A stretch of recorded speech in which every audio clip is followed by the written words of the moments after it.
sehen, was ist geschehen. Der Onkel Franzis und Tante Sophie sind umgebracht worden.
Mit diesem Raum verbinden mich natürlich frühe Erinnerungen. Ich würde sagen, ich war so 5 Jahre alt, dass man mir angefangen hat zu erklären, wo ich mich befinde.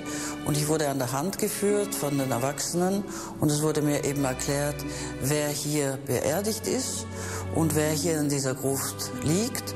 Aber durch die Helligkeit und die Helle dieses Raumes war es nicht unheimlich. Es ist für mich ganz normal geworden und es ist aber trotzdem in meinem Inneren mit einem Respekt und mit einer Zuwendung und Gedanken an das Schicksal meiner Urgroßeltern verbunden.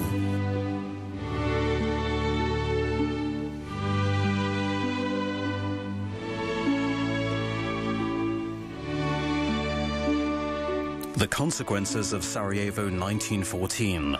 The violent death of the Austrian successor to the throne and his wife led to 2 world wars and cost millions of people their lives. It wasn't the first misfortune in the history of the Habsburgs.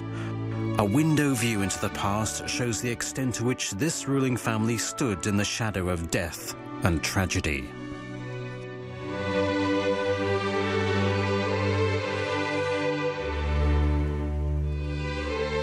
Elizabeth, the aunt of Franz Ferdinand, was only 16 when she married into the Austrian imperial family. The cheerful girl soon became a lonely woman under the obligations of the court.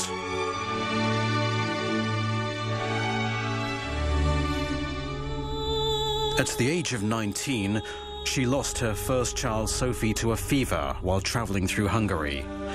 The death of her child almost drove her mad.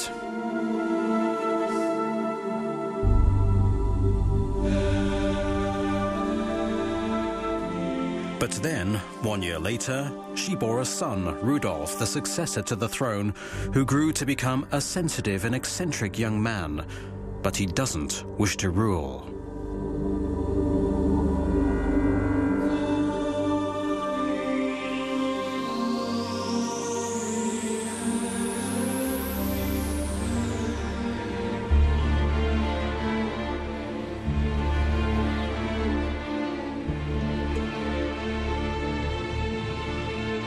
The Meierling hunting lodge was honoured with the presence of the successor to the throne, Crown Prince Rudolf, at the end of January 1889. But he wasn't alone. He was accompanied by Baroness Mary Vetscherer.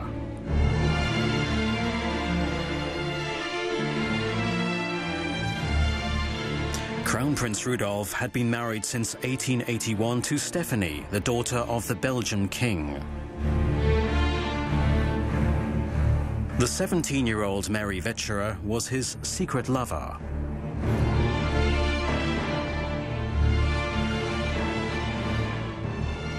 To always be united with her, the inconceivable. The successor to the throne killed Mary and then himself.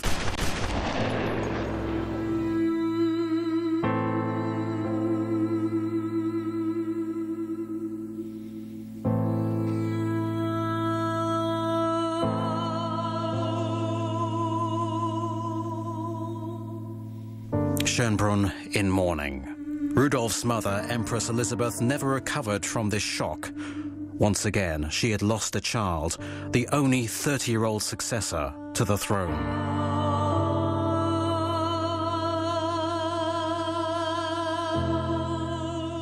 Elizabeth is plagued by physical and emotional pain. The Empress, once so admired for her beauty, now wears only black and avoids all society.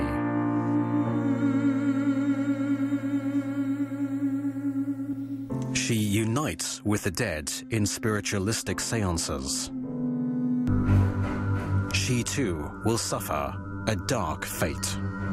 9 years after Rudolf's death, the Empress is visiting Geneva, accompanied by a companion. On the way to the lake, Luigi Lucchini, an anarchist, is waiting for her.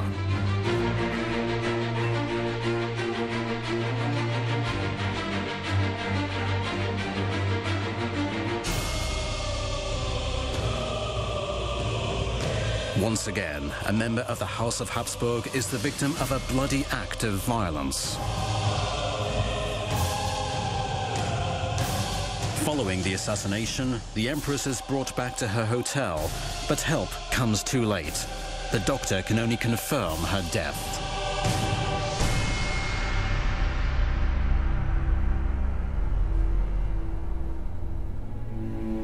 When Elizabeth is stabbed in Geneva, her nephew, Franz Ferdinand, is 34 years old. He is the heir apparent to the throne, but not an ideal candidate, as he is growing ill, has no talent for diplomacy, and still hasn't a wife appropriate to his standing.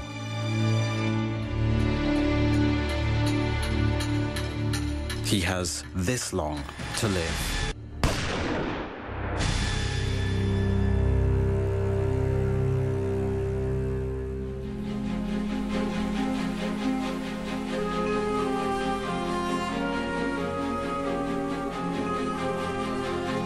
The childhood of the Archduke is not especially happy. He and his siblings hardly see their mother, as Princess Maria Annunziata of Bourbon II Sicilies suffers from a nervous disorder and is weak with tuberculosis. His mother dies when he is 7 years old.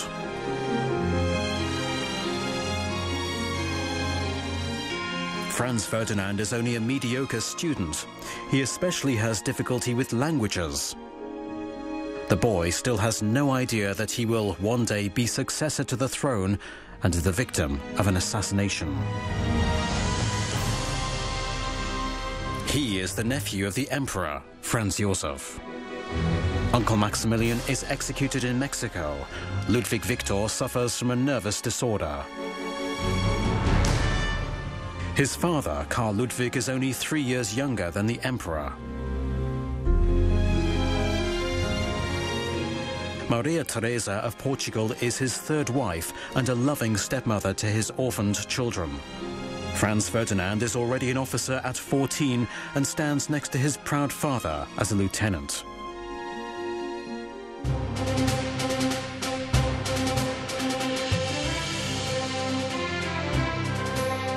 From a child to a soldier, Franz Ferdinand passes through all military ranks and services. He is a gifted officer.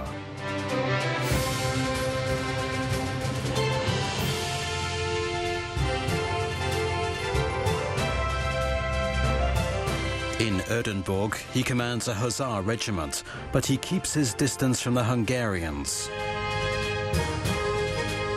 He feels much more at home in Bohemia, at his bachelor quarters in Chateau Konopistye, not far from Prague. The life of the soldier comes more easily to him than the society at court.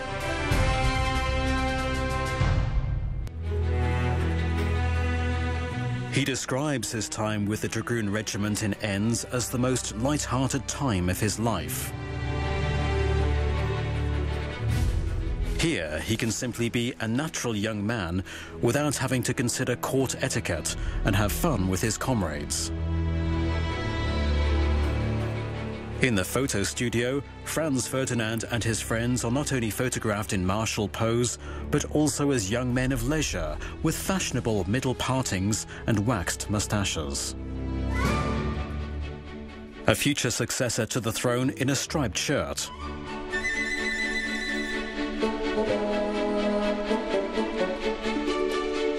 And a devout Catholic begging for forgiveness. Franz Ferdinand is able to enjoy life for the first time as an officer. Although he must always return to the garrison and is subject to military drill.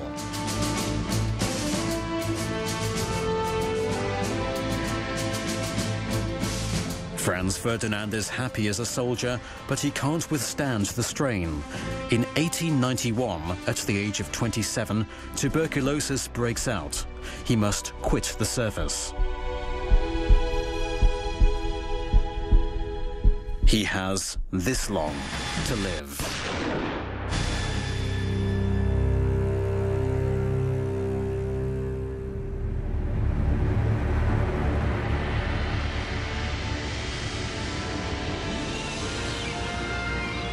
In order to withdraw the sick Archduke from the public eye, Franz Ferdinand is sent on a world tour. Here he is to either regain his strength or die. A dead Archduke is better for the monarchy than a weak one. The journey, described as a scientific expedition, takes place aboard the SMS Kaiserin Elisabeth, a parade vessel of the monarchy. Franz Ferdinand becomes familiar with the Imperial and Royal Navy from up close. He lives with his companions on the officers' deck, where services for faithful Catholics are also held.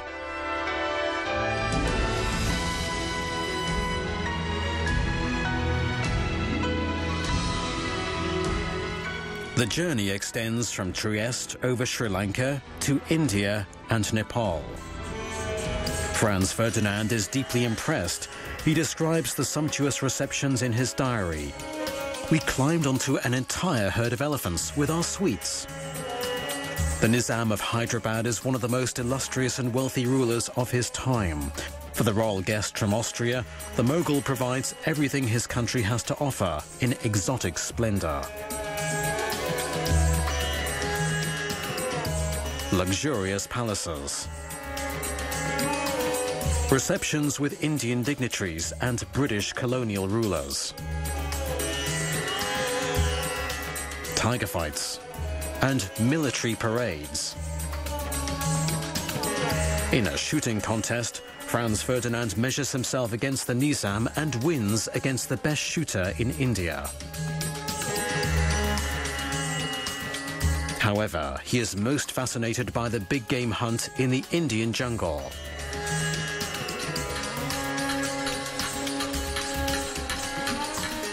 He still has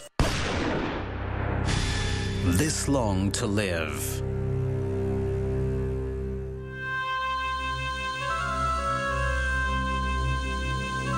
The world tour continues 3 months later via Indonesia to Australia.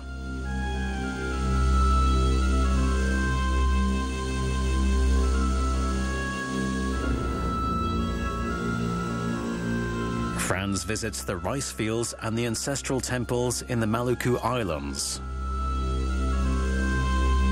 The island kingdom, with its millions of years of history, is primarily of interest to the scientists accompanying the Archduke on his journey.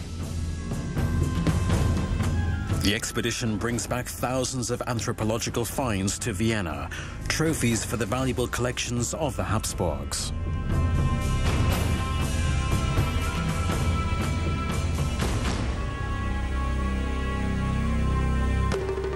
The group arrives in Japan after 10 months of travel. Franz Ferdinand and his entourage are shown the art of the geishas in a tea house. Geishas are instructed from childhood in all traditional Japanese art forms: music, calligraphy, and dance. The Austrians practice Japanese customs. From Japan, it is a direct hop over the Pacific to the USA. The Niagara Falls on the border with Canada were a tourist attraction even then. The Europeans only know Native Americans from the adventure novels popular at the time. The technology enthusiast Franz Ferdinand is also interested in the hydroelectric power plant, which generates electricity. Electrification is only just beginning in his homeland. In 10 months, Franz Ferdinand has traveled 45,000 kilometers, an impressive achievement for the time. The nobility provides the foundation for the public museums with its collections. However, mariners and other adventurers, natural scientists, colonial officials, missionaries, doctors and diplomats bring art and everyday objects back to Europe.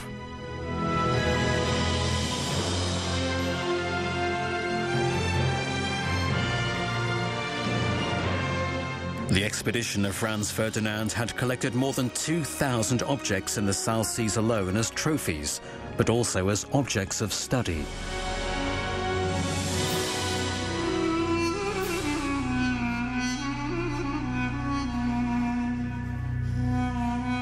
His health improved by the sea air, Franz Ferdinand considers himself recovered and resumes his military service. However, the tuberculosis returns. Fresh air and rest are the only remedies for tuberculosis that physicians knew of then. Franz Ferdinand would rather die than live that kind of life. Against the advice of his physicians, the restless Archduke is always off hunting in the mountains. This unreasonableness is punished severely. 1 year later, Franz Ferdinand is so weak that he has to spend most of his time lying down. He still has this long to live. His personal physician, Victor Eisenmenger, is shocked by the disastrous physical condition of Franz Ferdinand and can think of nothing else to do but to send the Archduke into the desert to Egypt. The dry air of the country is thought to be beneficial for his lungs, and a trip along the Nile would force him to take a long rest. However, Franz Ferdinand can't be stopped from climbing one of the pyramids of Giza, while his personal physician surrenders in the face of the heat. He doesn't expect to live long anyway, so the Archduke rejects all medical advice. Eisenmenger corresponds desperately with the family and asks for assistance. The stay on a Nile ship is a real test. Only the visit of the family can calm the Archduke down. However, the journey to the Middle East is the doom of his father, Karl Ludwig. The waters of the Jordan, which he drinks as a demonstration of his faith in God, are infested with typhus. This act costs him his life.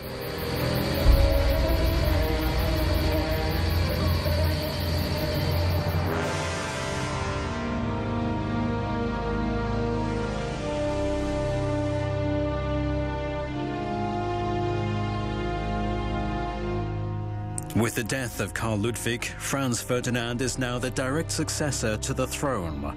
The death of the father will thus seal his own fate.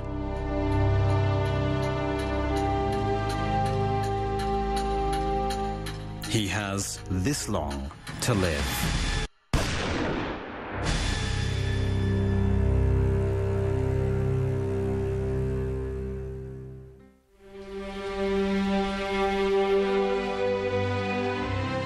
Somewhere in the midst of this difficult time, a woman enters the life of Franz Ferdinand, a great and secret love. Sophie Maria Josephine Albina, Countess Kotek of Kotkova and Voganin, originates from an old Bohemian noble family, which is not wealthy. However, the main problem is that the young woman is not of royal descent, as was demanded by the domiciliary rules of the Habsburgs for the marriage of archdukes. Her mother, Countess Wilhelmina Kinsky, comes from one of the oldest aristocratic families of Bohemia. Count Bohuslav Kotek is an envoy of the service of the emperor. Among other things, he cleared the way for the marriage of Crown Prince Rudolf to the Belgian princess Stephanie. Sophie is not a girl that is easy to marry off. She is clever, but is no radiant beauty, and she has a mind of her own. At 30 years old and still without a husband, she becomes the lady-in-waiting to Archduchess Isabella and accompanies her on her travels. She has this long to live.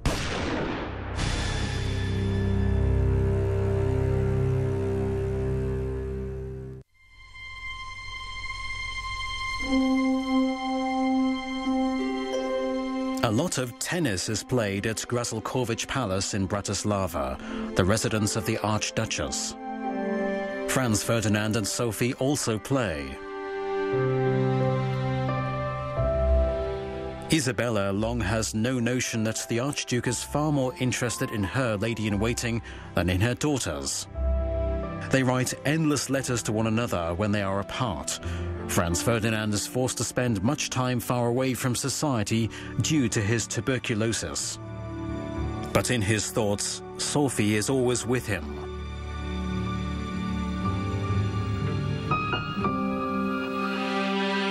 After a long period of hesitation, and only when Franz Ferdinand has recovered from his illness, does Franz Josef name him the successor to the throne. It is 1898. Their relationship is truly not very close. The court had attempted in vain to thwart the relationship between Sophie and Franz Ferdinand. The Archduke is forced to solemnly declare that his wife and future children will not raise a claim to the throne. This is known as a morganatic marriage. He was able to assert himself in the face of the emperor.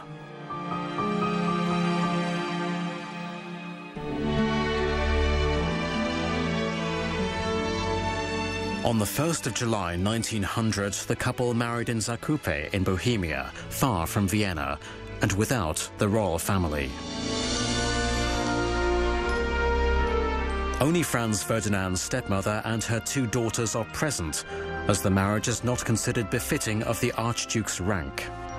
But the wedding couple is happy. Still, this long until the assassination.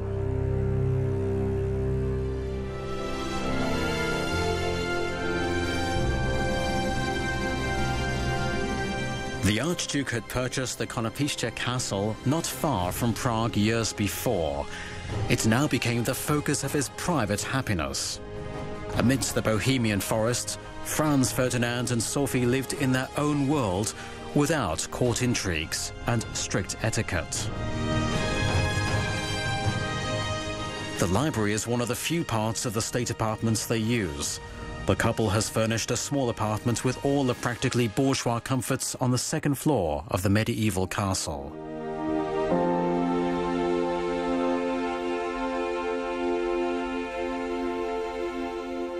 The hunt room, with hundreds of trophies personally shot by the enthusiastic hunter, Franz Ferdinand nonetheless radiates warmth and comfort.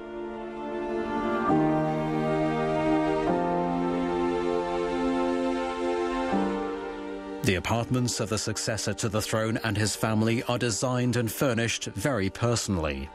They radiate an atmosphere of intimacy, entirely different from the Habsburg castles oriented to representation and tradition.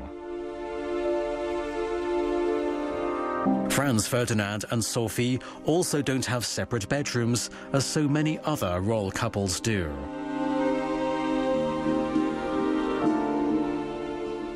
Only a few utensils betray the fact that a future monarch resides here.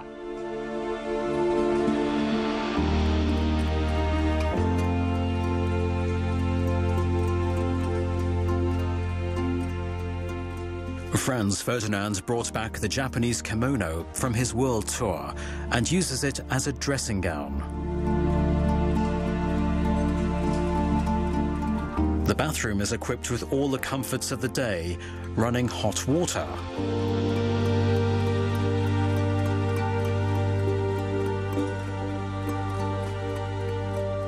With regard to art, Franz Ferdinand is fond of the Baroque period. In his everyday life, however, he is enthusiastic about any aspect of the most modern technology. In Konopishche, his wife gives birth to a little Sophie who is worshipped by her parents. Private photos show a proud father. Maximilian, the son and heir, is born in 1902. When Franz Ferdinand is in Konopishche, he spends most of his time in the children's room and even has his papers brought there. Ernst, born in 1904, is the nestling.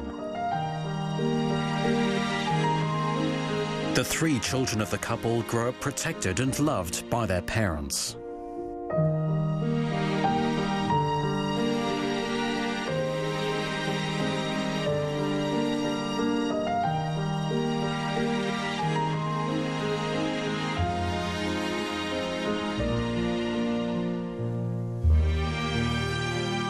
Man hat gespürt, dass wir eine große Rolle spielen, und auch wenn er viel zu tun gehabt hat, Audienzen oder so, durften wir immer in einem Eckchen sitzen und spielen. Und auch abends ist er immer gekommen an unseren Betten und hat uns gute Nacht gesagt und war eben ein liebender, guter Vater. The childhood of Sophie, Max and Ernst is light-hearted. They are not bound by any court protocol. They play cowboys and Indians, not Duke and Duchess.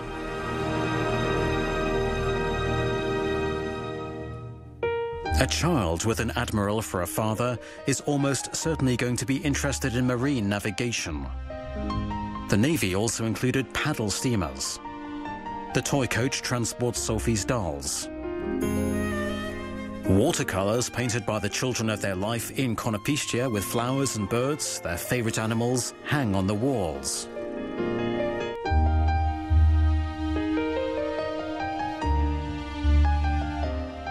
The three children are always competing for the most points in cards or trying to win at dominoes.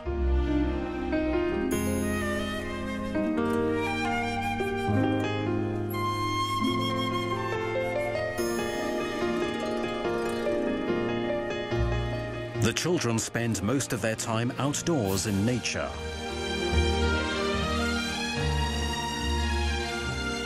The castle is surrounded by expanses of deciduous forests. There is a small lake at the foot of it.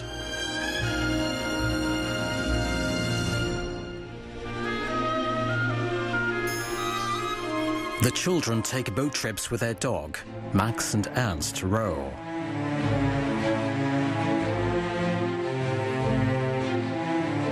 Or they go on riding excursions. Sophie riding side saddle.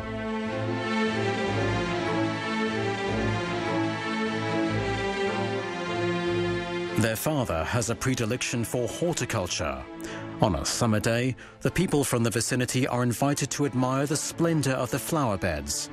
The Archduke takes pleasure in the interest of the local people.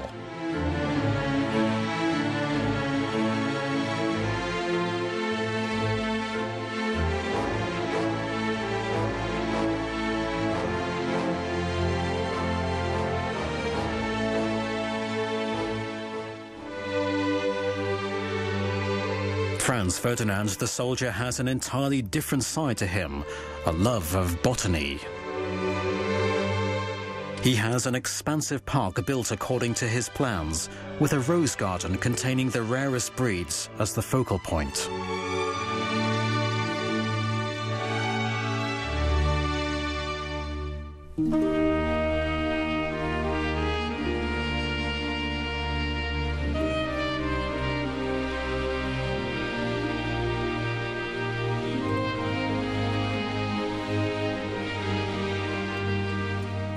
He shares this passion with the German Emperor William II, who also cultivates roses.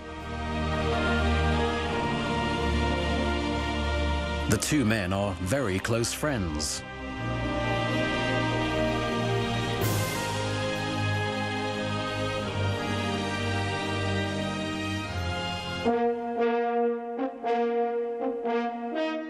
The hunt is the privilege of the aristocracy, the symbol of the power of the ruler over life and death.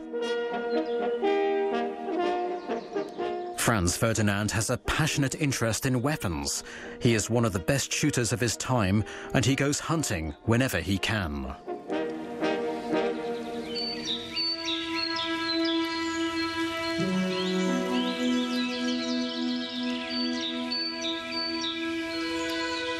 He isn't very choosy and shoots with a passion at anything that moves, whether small or large, whether with shot or bullet.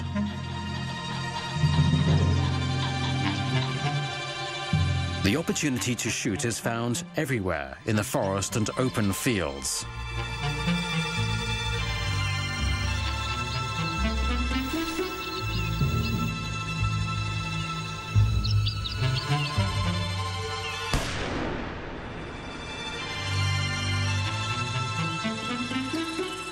A 12-point is a special trophy.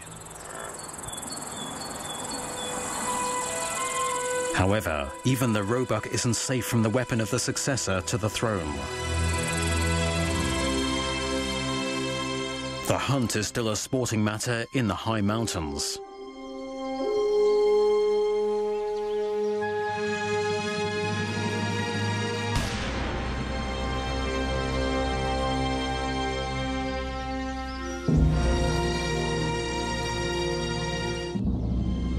However, the chamois can't escape a large number of beaters.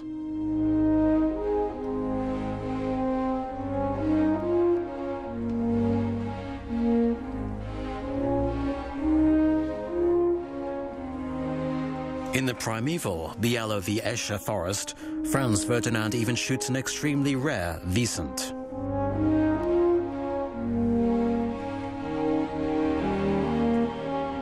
This is a happy diversion for him from the deer at home. The doctor sent Franz Ferdinand to the mountains to recuperate, but he goes hunting instead. He is obsessed with shooting.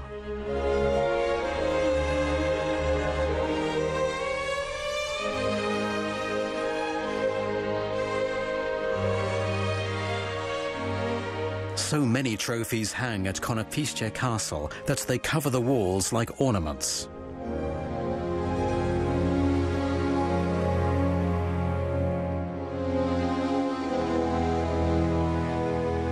Antlers, horns and rare feathers of birds can also be found in the corridors. Skulls and horn tower up to just below the ceiling. Especially beautiful or rare taxidermied animals hang amongst them.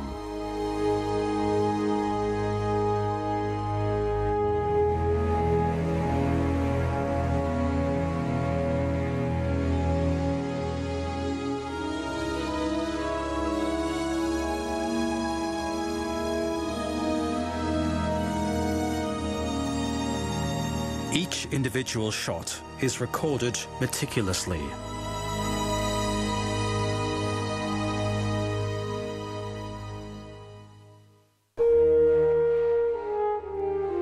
For the children, the hunting and killing of the prey is an exciting game. A social event for Sophie. They themselves still have this long to live.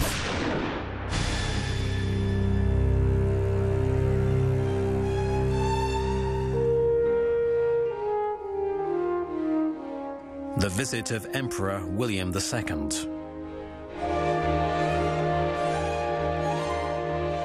The German emperor is a happy guest at Konopishtie. He shares the hunting passion of the heir to the throne. Policy is determined in the casual atmosphere of the hunting party. The Habsburg monarchy and the German Empire are brothers in arms, not only in the forest. However, the Archduke had his greatest hunting experience during his world tour, hunting big game. In Sri Lanka, he brings down his first elephant and has himself standing proudly with the gigantic animal.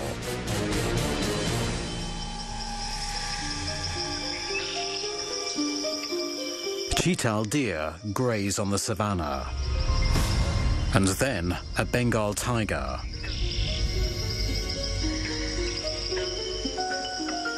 The majestic animal is just the right prey for a member of the royal family.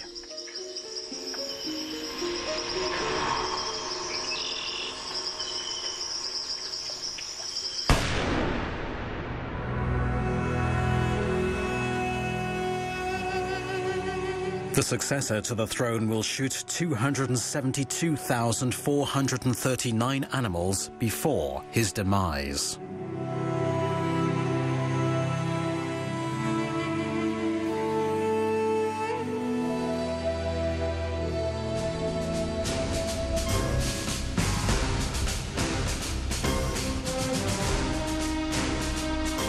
The successor to the throne in his role as the representative is the supreme commander of the army.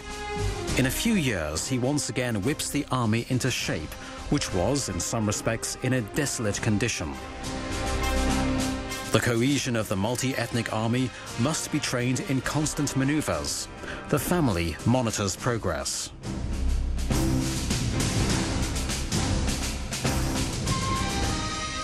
Franz Ferdinand introduces the automobile to the army and allows himself to be chauffeured to the imperial maneuvers by Ferdinand Porsche personally.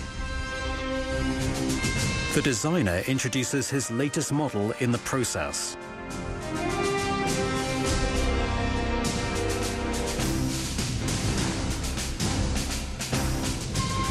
The emperor doesn't think much of change. A proper person should sit on a horse and not in a machine, he says. He does not approve of many of the reforms pushed through by Franz Ferdinand.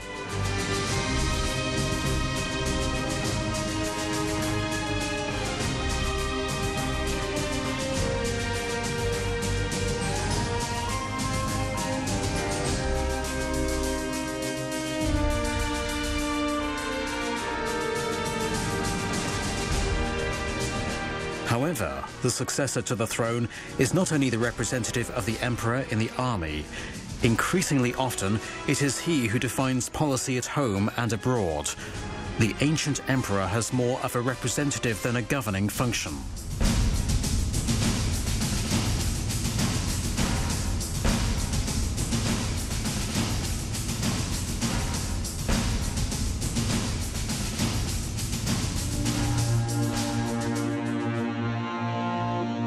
Franz Ferdinand is to take part in the summer in maneuvers in Bosnia-Herzegovina. The journey passes through Trieste. The city is oppressively humid.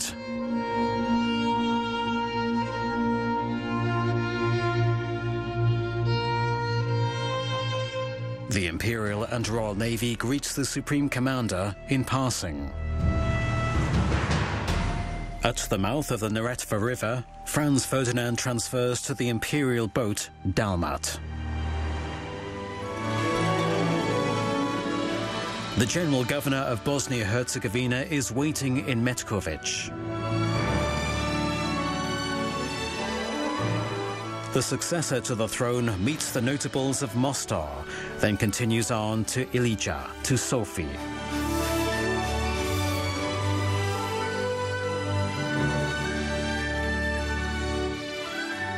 A welcome kiss on his return. Sophie travelled through Budapest. The spa hotel Bosna lies to the west of Sarajevo in the mountains.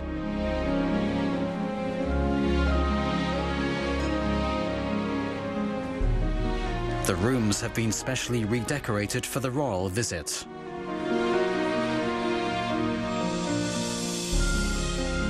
The couple wanders incognito through the city centre of Sarajevo and buys souvenirs. The city hall is built in an oriental design. The Bosnians are Muslims, but the majority of the population are Serbian Orthodox or Croatian Catholics. Austria is seen as an occupying power here.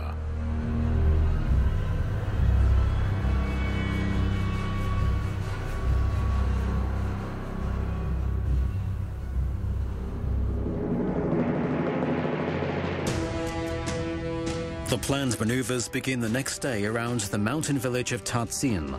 50,000 soldiers have been deployed to simulate the attack of an enemy army.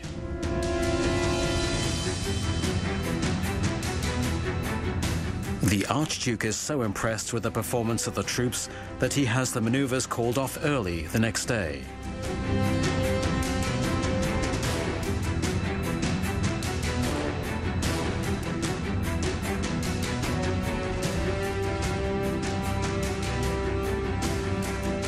He sends a telegram to the emperor.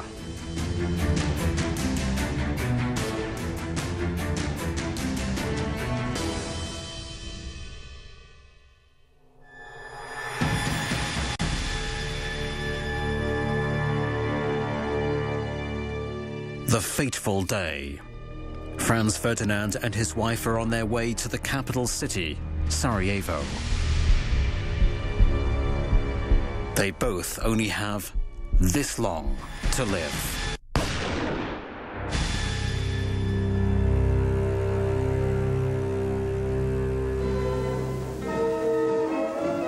Sarajevo is decorated and waiting for the royal visit.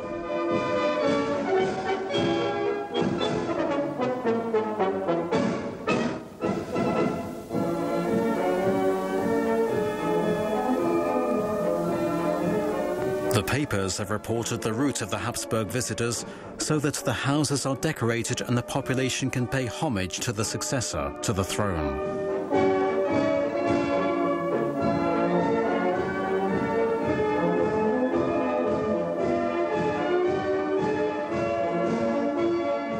The region, which had long been administered by the Turks, was only annexed by Austria 6 years previously. Franz Ferdinand is to encourage the fealty of the subjects. The time has finally arrived. The convoy of vehicles appears.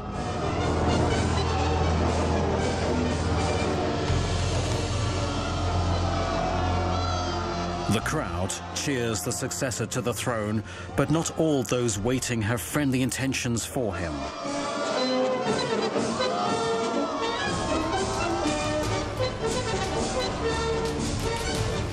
Six men are lurking unnoticed along the route of the automobile convoy to the city hall.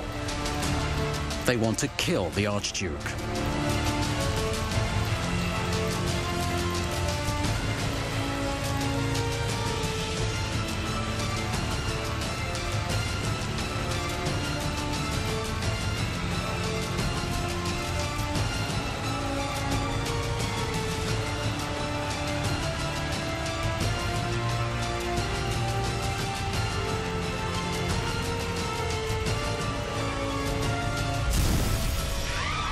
The bomb thrown at the Archduke by the anarchist Nejo Chabrinovic rolls off of the hood and explodes beneath the following car. Panic breaks out.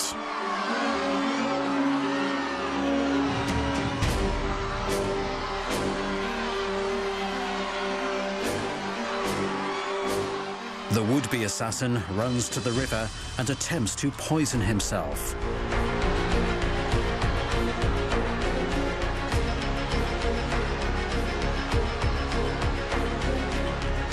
Police officers capture him before he can take his life. The adjutant of the governor in the damaged car suffers a head injury and is bleeding heavily. He is brought to the military hospital while the police are still struggling with the would-be assassin.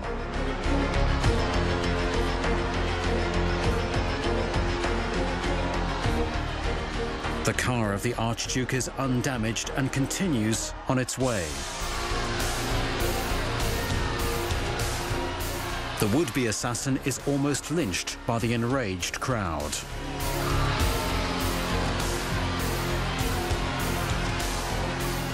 The remaining conspirators see their plan as having failed and remain concealed and unrecognized. The car convoy now arrives with considerable delay at City Hall.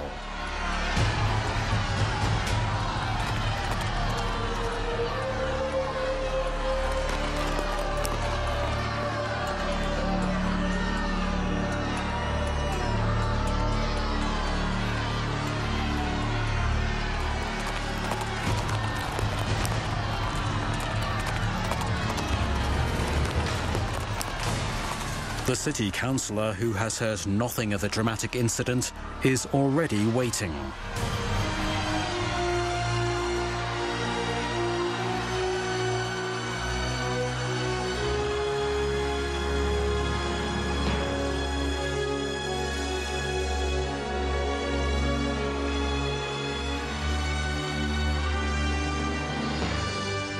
Franz Ferdinand is more than angry as he gets out of the car.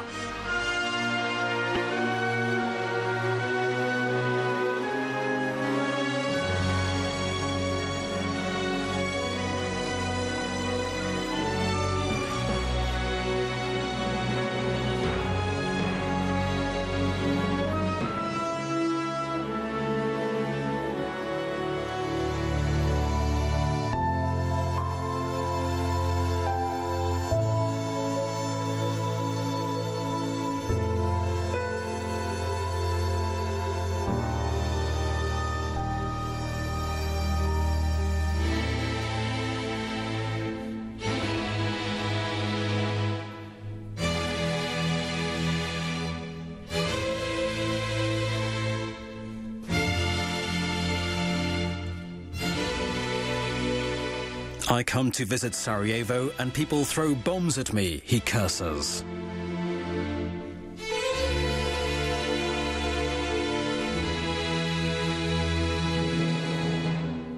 Only once in the city hall do those involved become fully aware of the scope of the dangerous situation.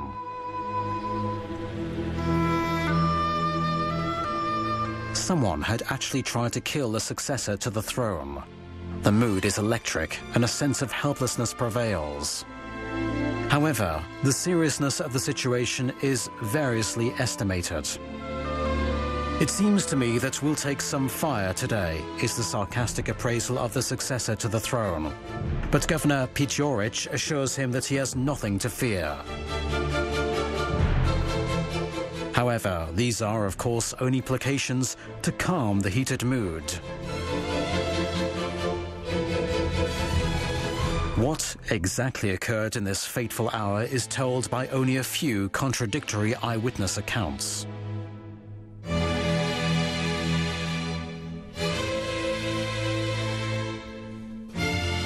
The only thing that is certain is that the homage paid by the citizens of Sarajevo were no longer able to calm the successor to the throne.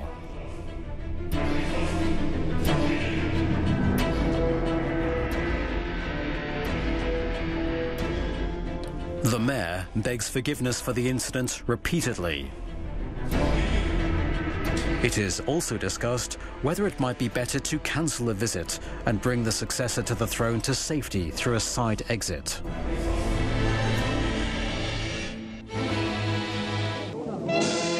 The tour should be completed as planned. A festive mood prevails outside. It's not every day that one has the chance to see a successor to the throne and his wife. Whether one likes them or not appears to be of secondary importance.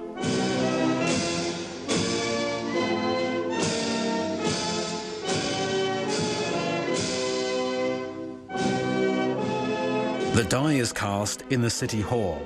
Franz Ferdinand and Sophie decide to continue the tour as planned. It is their last journey together and leads to their deaths.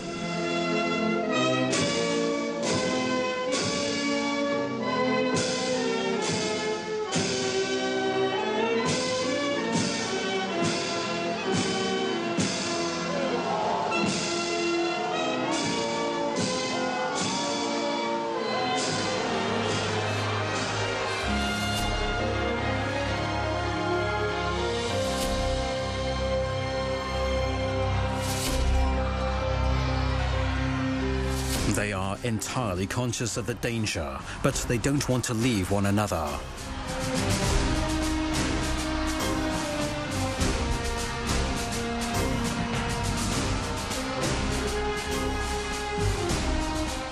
The planned route took them along the Apple Quays.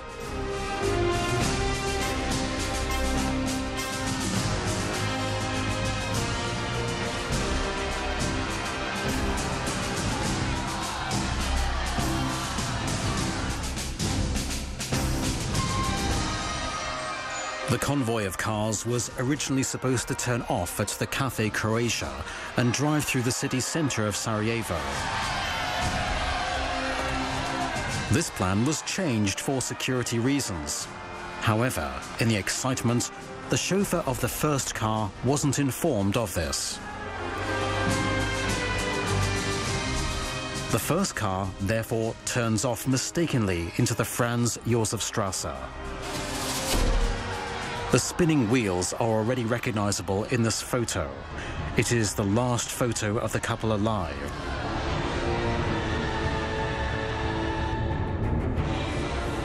The first car notices the error and stops. Back is the command. The cars begin to reverse with difficulty. This makes it possible for passers-by to get closer. It is the beginning of the end.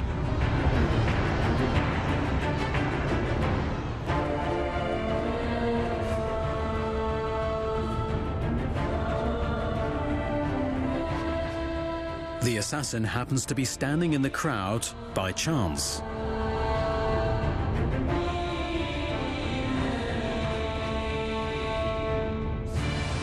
He didn't think he would have his chance today, but now he can draw the pistol from his pocket, unnoticed.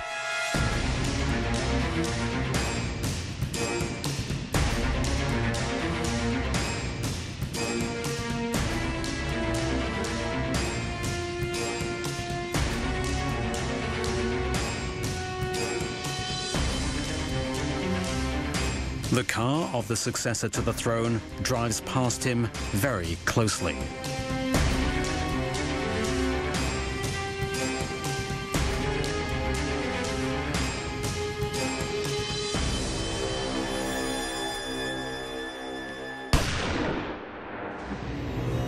The first bullet hits Sophie, but she doesn't even notice it in the first moment.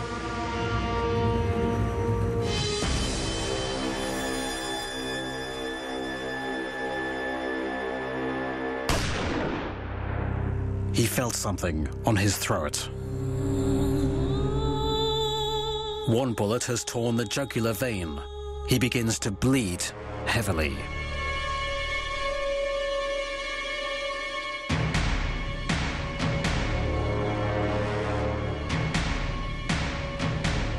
When the driver is finally able to press down on the accelerator, Sophie has already collapsed.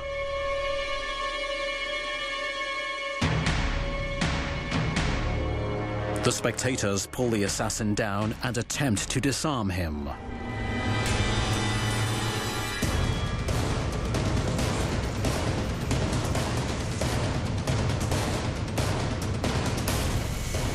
Police officers arrest the shooter. He is a Serb, Gavrilo Princip. He is only 19.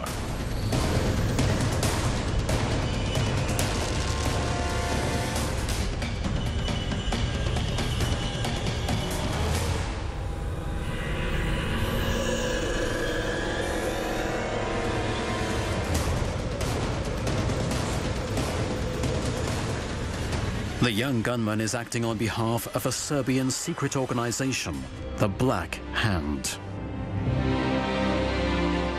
The car with the wounded couple races to the Kornak, the seat of the government of the Austrian governor. Sophie is already dead when it arrives.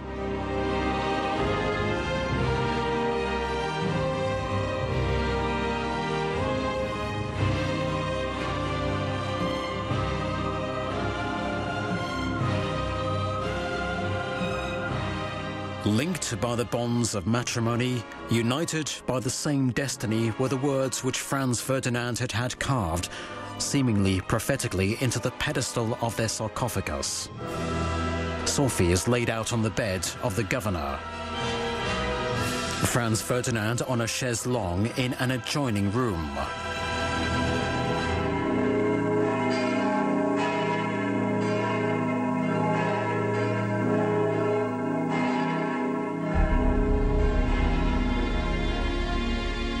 Chamberlain von Morsi telegrams the following words to Vienna.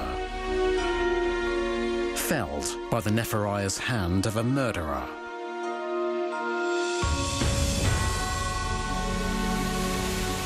The court in Vienna is not as shocked as one might think. The morganatic marriage of the successor to the throne was a continuing provocation. The problem now seemed to have been solved. The emperor himself is not present. He, enjoying the summer in the imperial villa at Bad Ischl, has gone hunting. He sees no reason to depart.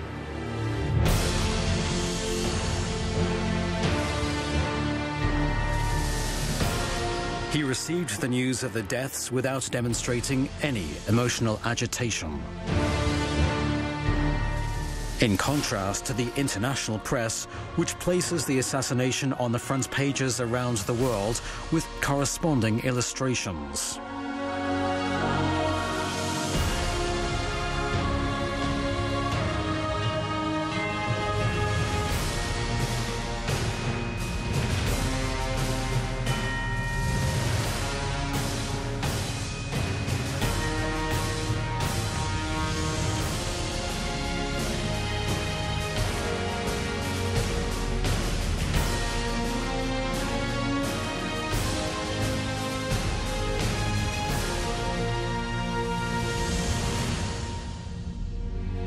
Es war ein Sonntag und wir haben draußen im Garten gegessen. Und da ist plötzlich ein Diener heraufgekommen. Da hat er gesagt, was, das ist irgendein Telegramm von Verwandten oder Bekannten, die uns einladen oder so etwas. Und dann hat er es aufgemacht und ist also ganz blass geworden, schneeweiß im Gesicht. Ich dachte, um Gottes Willen, was ist passiert? Da hat er zuerst gar nicht sprechen können. Und dann hat er mir gezeigt, Romerskirch war die Unterschrift, das war dieser eine Herr, der beim Erzherzog Franz Ferdinand war. Ich habe gesagt, um Gottes Willen, was ist geschehen? Und der Onkel Franz und Tante Sophie sind umgebracht worden.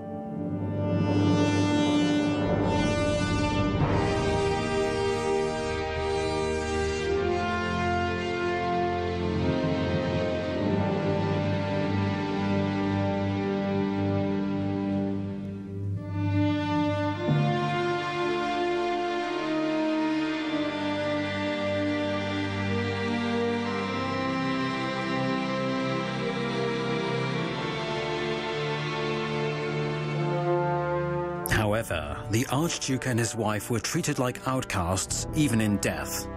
The Emperor forbids them being interred in the imperial crypt in Vienna. There will be no state funeral.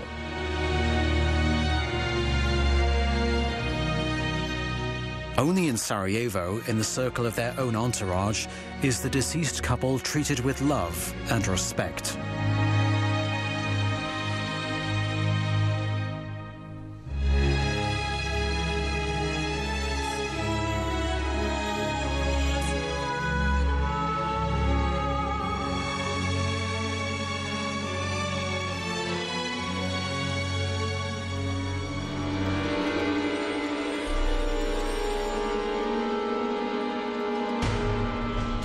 This tiny projectile penetrated into the abdomen of Sophie at waist height and struck a main artery.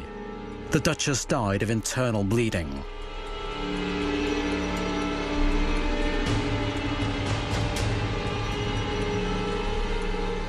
The small hole torn by the bullet in Sophie's white dress is inconspicuous and hardly noticeable. The festive dress is otherwise entirely undamaged. Nothing points to an assassination.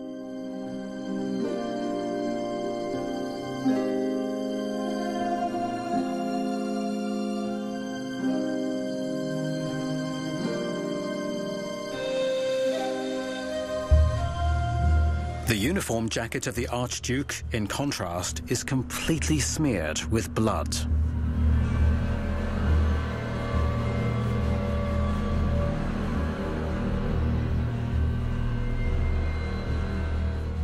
The jacket was torn open at the left shoulder in an attempt to help the dying Archduke get more air. He was hit in the throat and his jugular vein was injured.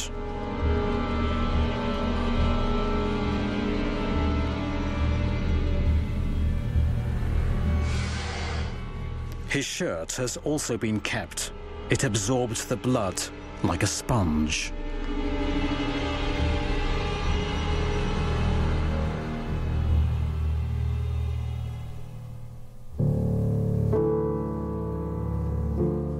The death car is one of the most elegant vehicles of its time, a double phaeton from Gräfenstift.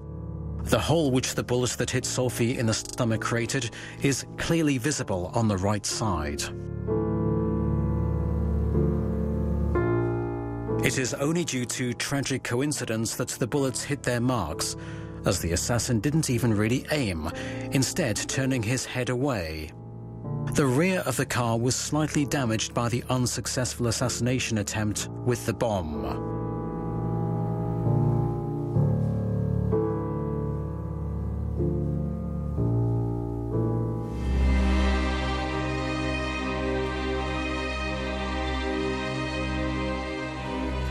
The dead couple leave Sarajevo, accompanied by a great expression of sympathy and interest, and are transported to Vienna by rail and ship.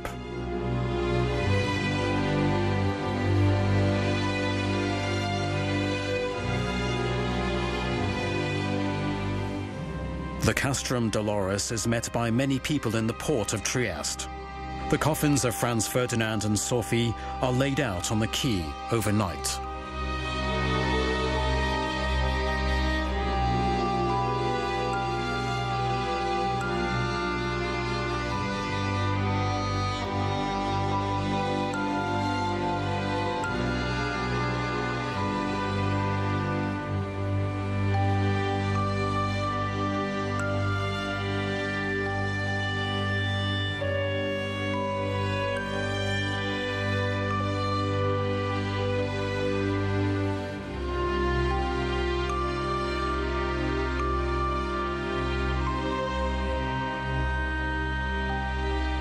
Black hearses drawn by black horses bring the murdered successor to the throne, Franz Ferdinand, and his wife Sophie to the railway station the next day.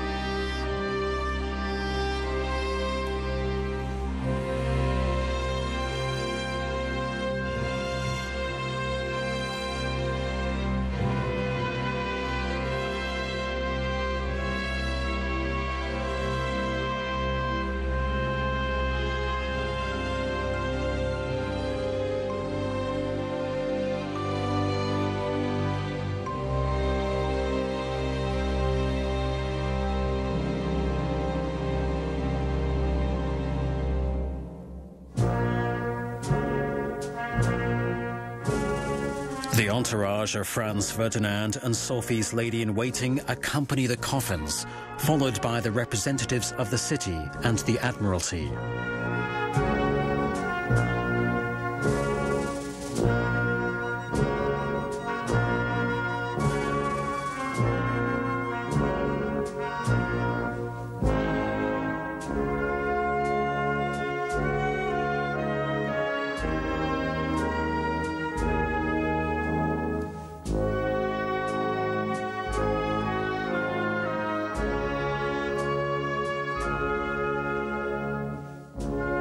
The funeral cavalcade moves at a moderate pace to the south railway station of Trieste.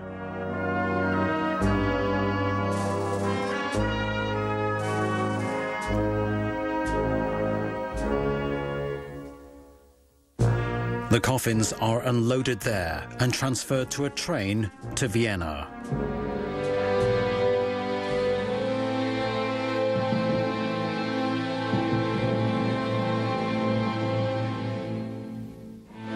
The dead are left to lie in state one last time in the chapel of the Hofburg for only 2 hours.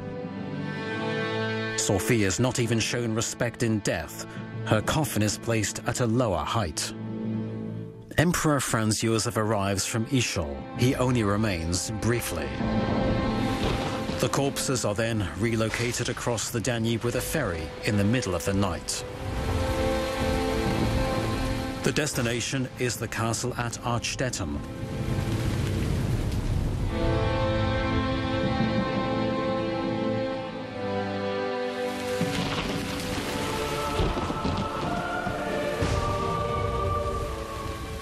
Now, only the crypt awaits him and his wife.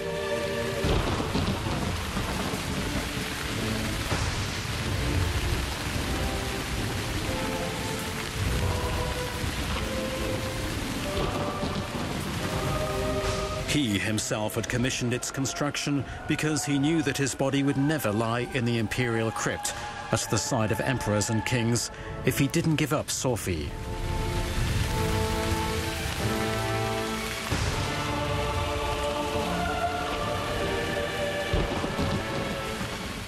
The interment takes place among only the immediate family circle. Of the imperial house, only Franz Ferdinand's stepmother and her daughters were present. Even close relations like the later Emperor Charles I and his wife Zita keep their distance and only send wreaths.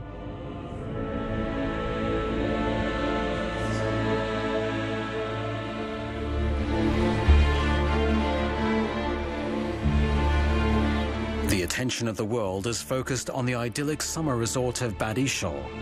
The imperial villa is still being honored with the presence of the old monarch, Emperor Franz Josef. He decides to make an announcement to the public with serious consequences. He has decreed that war be declared against Serbia. Placing trust in the Almighty, he turns to his peoples with a manifesto who have always been prepared to make the greatest of sacrifices.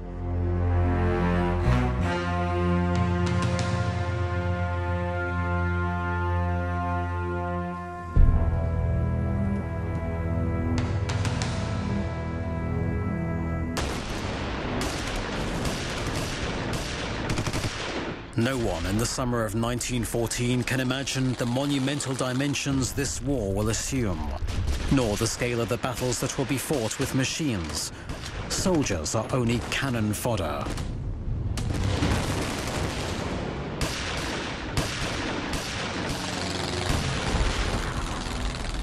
Flight and expulsion will uproot and destroy countless lives.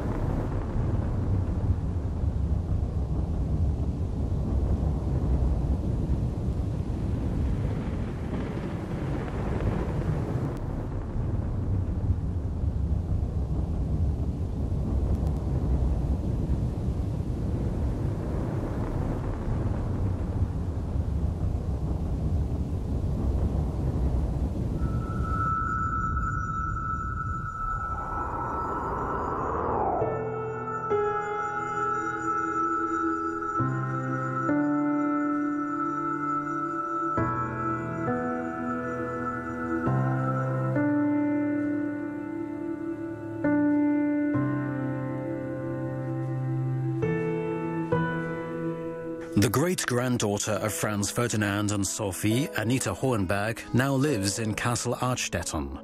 Memories are everywhere in the former rooms of the successor to the throne. Wir befinden uns jetzt im Roten Salon. Diesen roten Salon hat der Thronfolger, Erzherzog Franz Ferdinand, schon auch gestaltet. Er wird ungefähr in den Jahren 1910 bis 1912 immer wieder hier gewesen sein, denn er hatte geplant, dass es eine Rückzugszone der Familie sein kann und dieses nette kleine Schlösschen eben auch die Qualität hat der Entspannung. Und wir gehen dann weiter ins Speisezimmer, wo die Familie zusammen gefeiert hat und eben auch ein herrliches Mittagessen einnehmen konnte. Eine liebevoll gestaltete Tischdekoration, die eigentlich üblich war, denn sie lebten in einer viel ruhigeren Zeit, wo man Zeit hatte, um eben das Schöne zu genießen.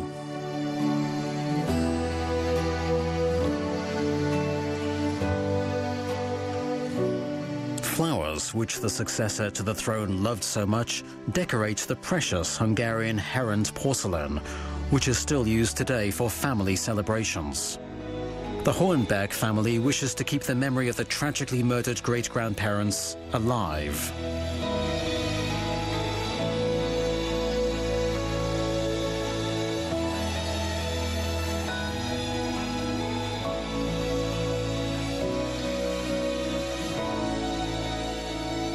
A piece from the family estate is a unique treasure and has never been shown.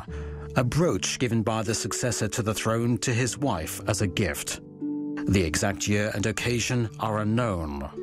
The unique piece is decorated with brilliants and rubies. It was surely a special compliment to his wife that the automotive fan Franz Ferdinand linked his passion for technology with his love of Sophie.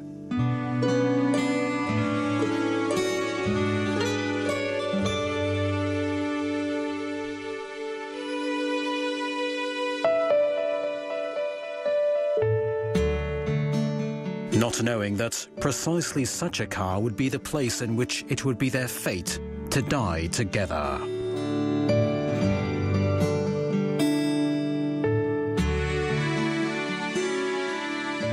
Wenn ich an meine Urgroßeltern denke und an diese Zeit, weiß ich, dass sie friedliebende Menschen waren. Und das ist eines meiner stärksten Bitten und auch meiner stärksten Wünsche, ist, dass dieses Opfer, was diese zwei eigentlich gebracht haben und auch dadurch ihre Kinder, dass wir heute in Frieden leben können, dann bin ich sehr dankbar.